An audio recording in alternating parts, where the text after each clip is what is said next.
ഇനിപ്പിള്ളേ ഒരു ചൂട് ചായ എടുക്ക്. ഒരു ഭയങ്കര വാർത്ത പറയാൻ. 10 ലക്ഷം രൂപ കൊടുത്താലും കിട്ടാത്ത റീച്ചാണ് നമുക്ക് ഇപ്പൊ കിട്ടിയിരിക്കുന്നത്. ഇപ്പൊ നിങ്ങൾക്ക് എല്ലാവർക്കും ഡൗട്ട് ഉണ്ടോ?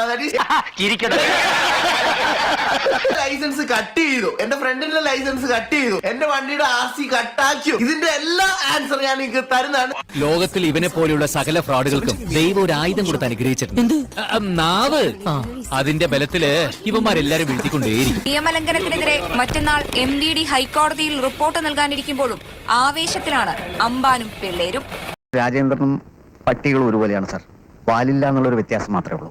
മാധ്യമങ്ങളെയും വകുപ്പുകളെയും പരിഹസിക്കുകയാണ് സഞ്ജു ടെക്കി. ഞാനൊരു മണ്ടനാണെന്ന് നിനക്ക് സംശയം തോന്നുന്നുണ്ടോ?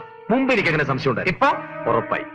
എന്തായാലും സംഭവത്തിൽ കർശന നടപടി വേണമെന്ന് സർക്കാരിന് ഹൈക്കോടതി നിർദ്ദേശം നൽകിയിട്ടുണ്ട്. എനിക്കിഷ്ടപ്പെട്ടു, എനിക്കിത് വളരെ ഇഷ്ടപ്പെട്ടു, നിനക്ക് ഇങ്ങനെ തന്നെ വേണം. മാധ്യമ വാർത്തകളുടെ അടിസ്ഥാനത്തിലാണ് ഡിവിഷൻ ബെഞ്ച് സഞ്ജു ടെക്കിക്കെതിരെ റിപ്പോർട്ട് തേടിയത്.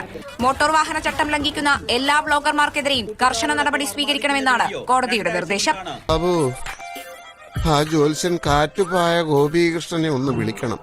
എന്റെ സമയം മോശമാണോ അല്ല വളരെ മോശമാണോ എന്നൊന്നറിയാൻ. ആ നാക്കിന് ചില്ലറ വ്യായാമം കൊടുക്കുക. അതിന്റെ ഒരു ഫ്ലെക്സിബിലിറ്റി കൊണ്ടാണല്ലോ നീ ജീവിച്ചു പോകുന്നത്. ഈ വർഷത്തെ ഏറ്റവും നല്ല കോമഡിക്കുള്ള അവാർഡ്.